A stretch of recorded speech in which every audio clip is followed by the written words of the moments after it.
Okay, so I want to show all of you a picture. Let me share my screen.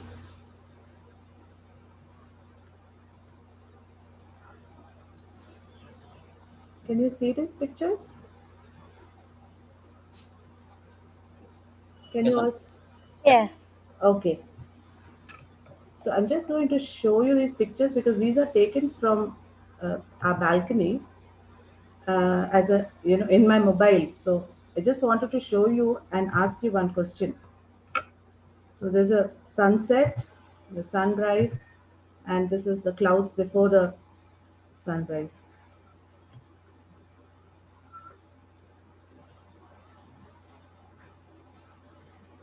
Okay, let me.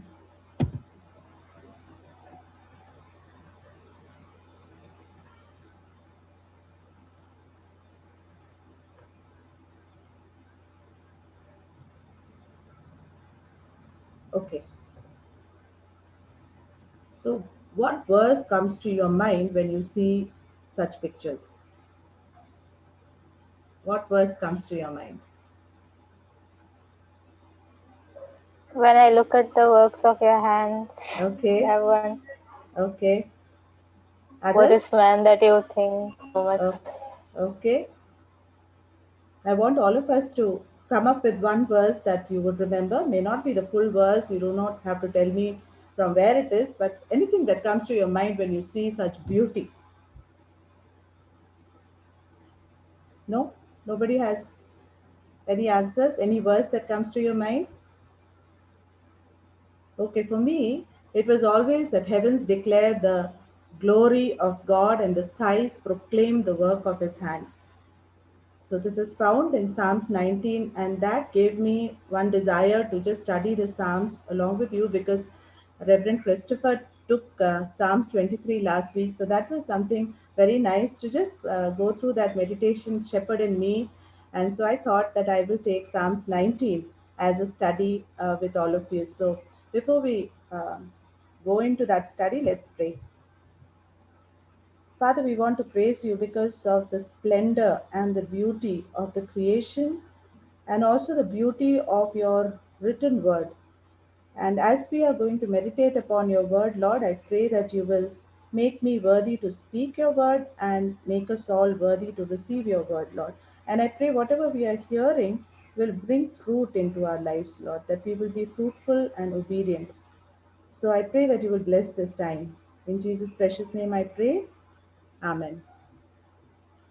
Okay, so Psalms 19 is a Psalms which is written by David, and he says that God speaks. He has spoken and he still speaks. So we are going to see Psalms 19 in two divisions. So it says, David says that God speaks through his works. That is verses 1 to 6. That is through natural revelation, through the nature, through the creation. God speaks through his works. And then God speaks through his word. That is specific or a special revelation that we see in verses 7 to 14.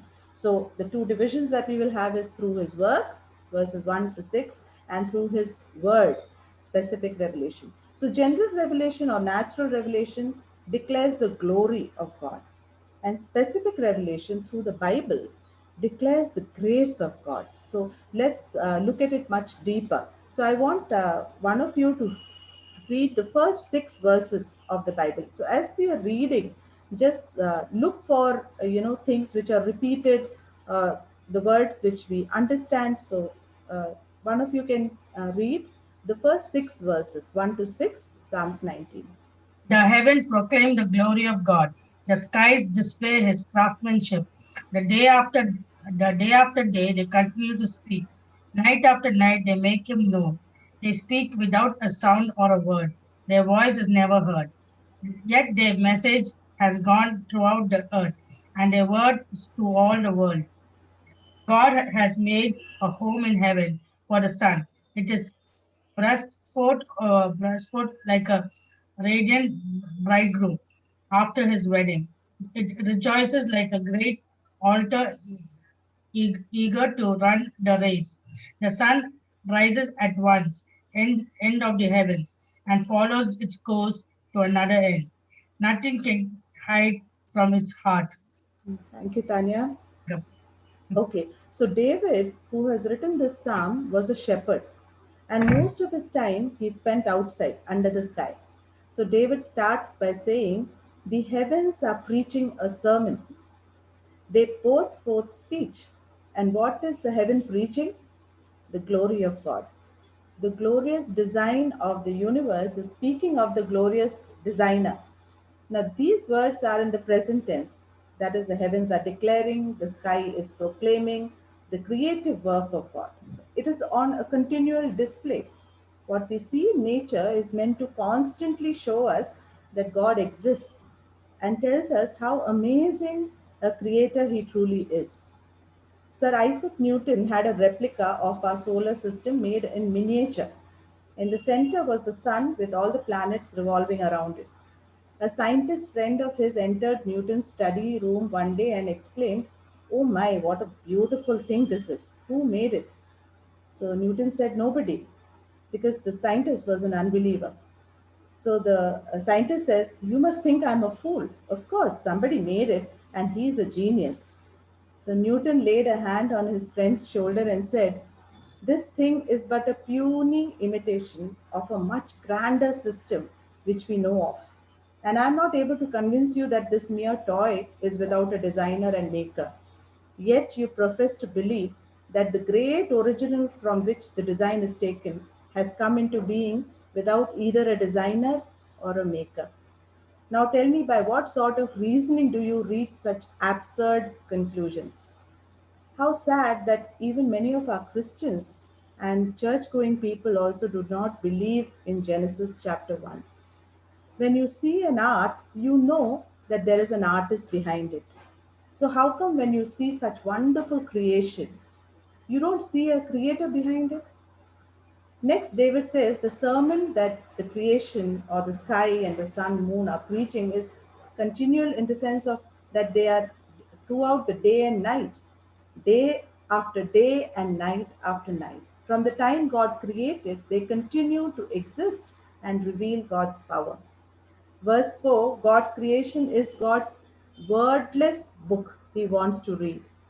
There is no word, there's no voice that can we can hear, but they are addressing our it's a pictorial display which is directed to our eyes and our heart.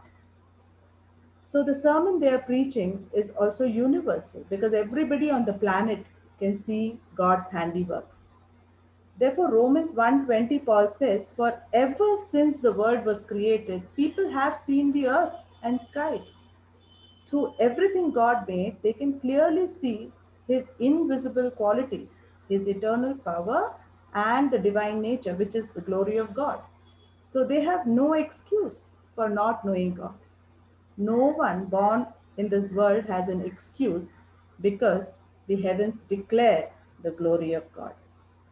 Verse 5 to 6 describes sun as an excited bridegroom who wakes up in the morning of his wedding day, or like a champion marathoner running his course and finishing well. How wonderful it would be if we could learn from the sun to look forward each day with excitement, joy, and hope, and run the course that is set for us like a champion for the Lord. Sun loses thousands of tons of its mass to radiate heat and light. In addition to this, the Earth spins on its axis 1,000 miles per hour. The Earth travels around the Sun at 67,000 miles per hour. That means right now we are moving over 630,000 miles per hour through the universe. Can we even think, fathom, or imagine the speed in our mind?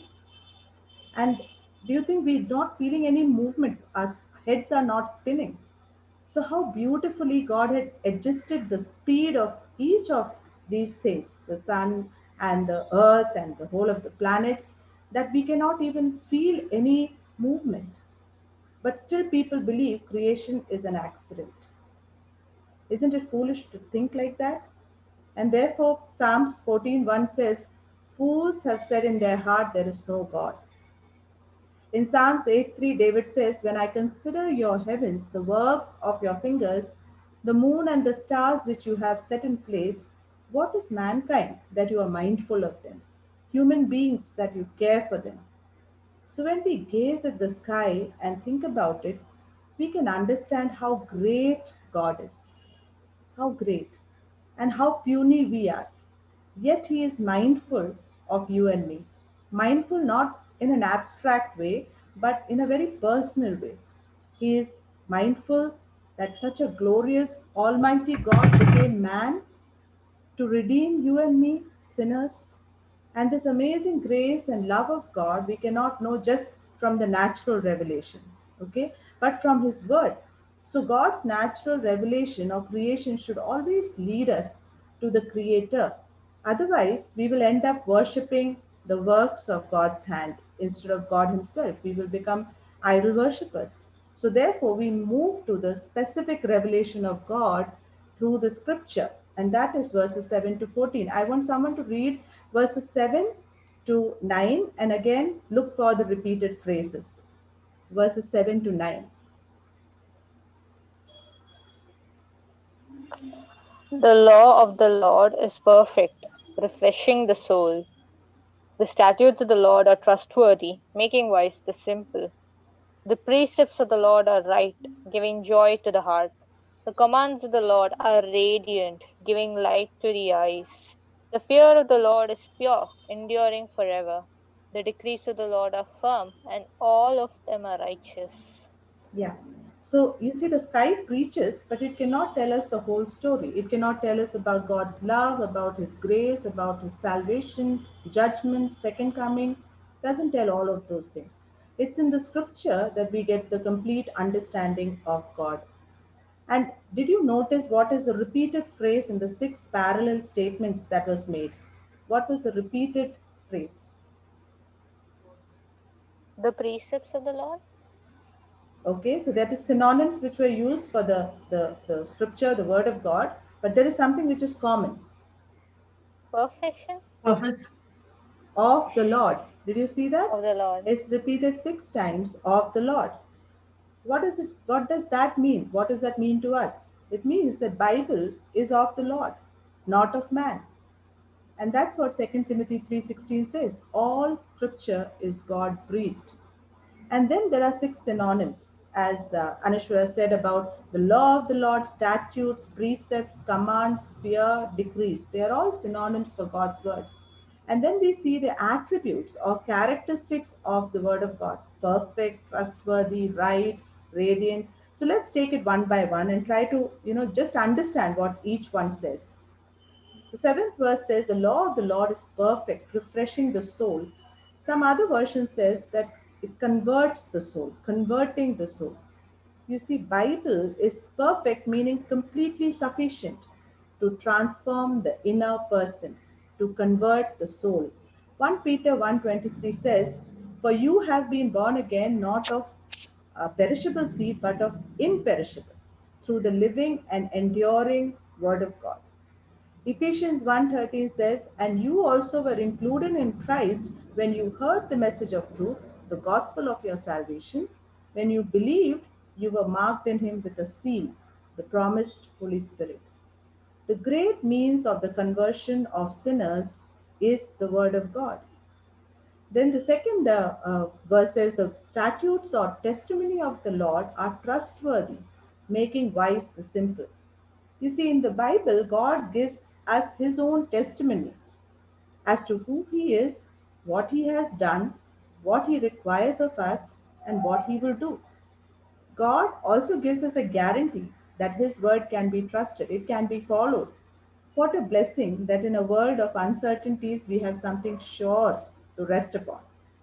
When the humble, simple, and teachable hearts receive God's word, they are made wise unto salvation.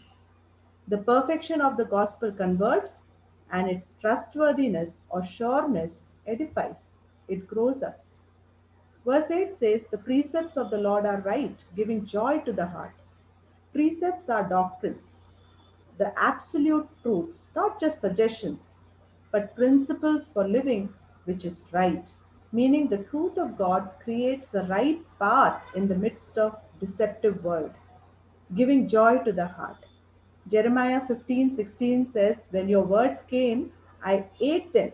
They were my joy and my heart's delight. 1 John 1:4, it is written to make your joy complete. In Acts 8, when Philip explained the scripture to the Ethiopian eunuch and shared the gospel with him, we read that he went on his way rejoicing. True joy comes from following God's word. And then it says, the commands of the Lord are radiant or clear, giving light to the eyes. The commands of God are clear, meaning we can understand and see the truth. There is no ambiguity in God's command.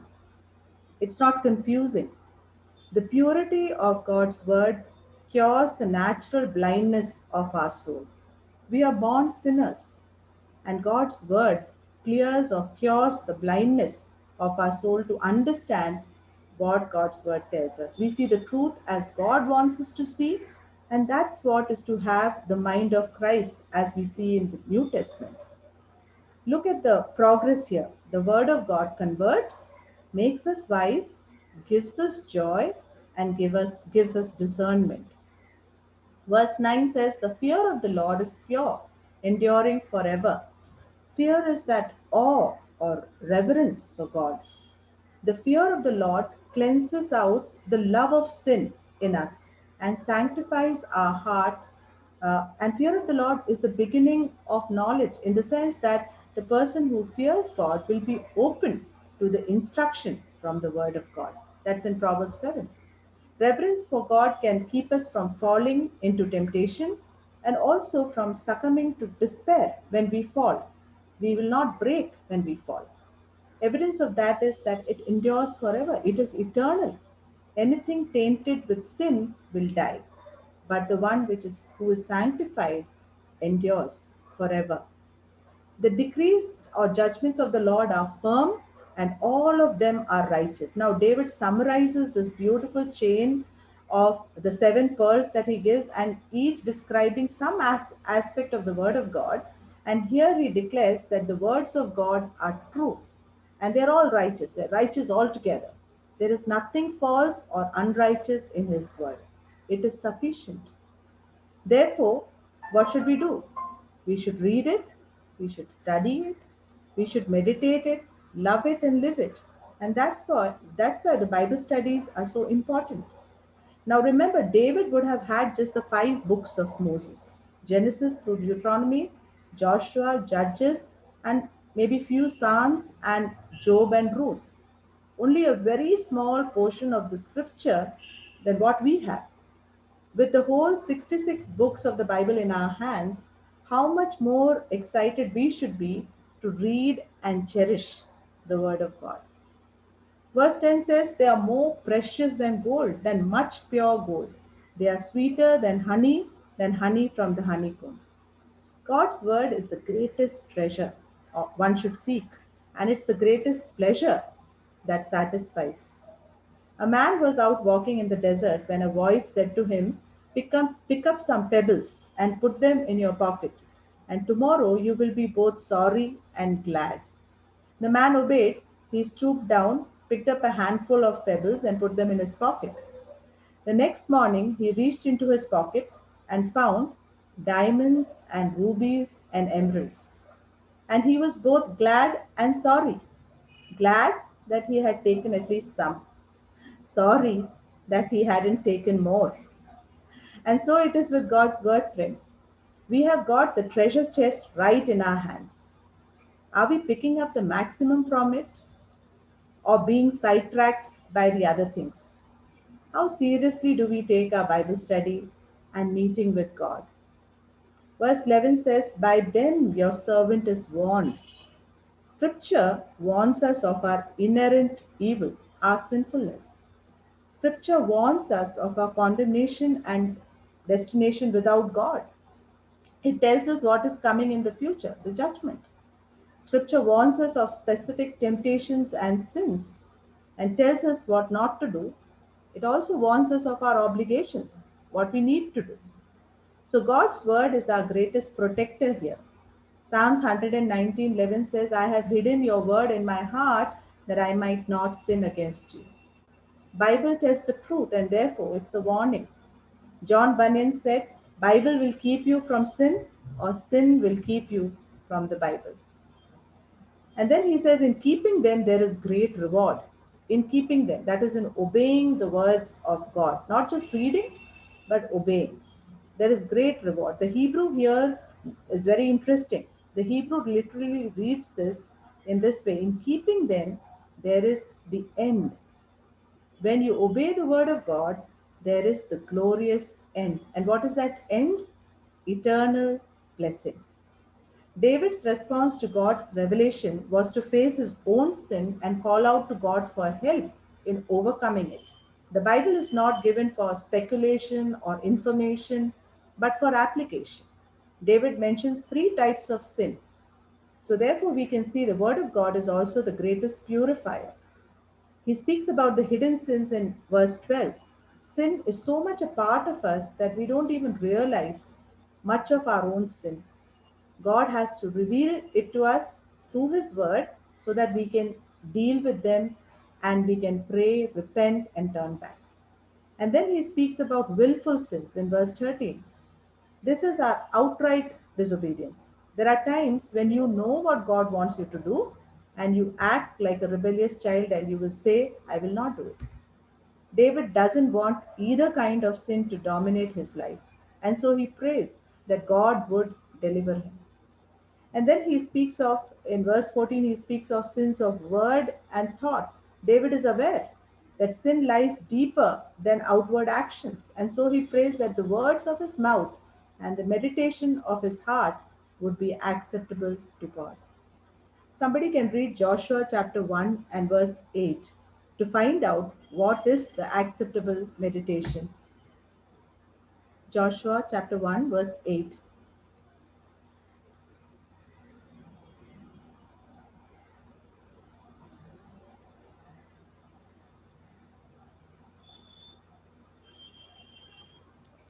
Keep this book of the law always on your lips. Meditate on it day and night, so that you may be careful to do everything in it, written in it. Then you will be prosperous and successful. So you see, when our thoughts and words are formed out of God's word, we will be protected from hidden and willful sins. And such a life is pleasing to God. So, closing verse is a prayer of David. He desires to honor God with the life that he lives. He wanted his thoughts, words, and deeds to bring glory to the Lord. And look at that. Notice that my rock and my redeemer. My rock is something related to natural revelation, isn't it? But my redeemer, something we can only have through special revelation. Only God's word can tell us who our redeemer is. Let's remember the Magi's. The light of nature, the star, led them to the light of the word. The priest searched the scripture to see where the Messiah will be born. And finally, it led them to the light of the world, Jesus Christ, the Redeemer, the Savior. We saw that? The light of the nature, the star, led them to the light of the word, and that led them to the light of the world, Jesus Christ. So that's my prayer for us, that every time the natural and the word revelation, the scriptural revelation, will lead us to Jesus. And we will grow in obedience, more in obedience and submission to Him. The natural revelation of God is enough to condemn us because it gives us, it glorifies God, it shows us that there is a God who exists. And the specific or the special revelation of God, the scriptures, is enough, is sufficient to save us. So may we praise God for speaking to us, through His works and through His words. Let's pray. Father, we want to praise you for the great works that you have shown us, Lord, through the creation. Every day, Lord, we see it. Enable us to pause and worship wherever, Lord, we see your beautiful creation. And may that lead us, Lord, to you, the Son of God, who is so glorious, and because of whom we can come and sit here and, Lord, worship and study and we have a great hope, Lord. So we thank you for your works and for your word and for Jesus Christ, the word of God who saved us. Thank you for this time. Thank you for speaking to us. In Jesus' precious name I pray. Amen.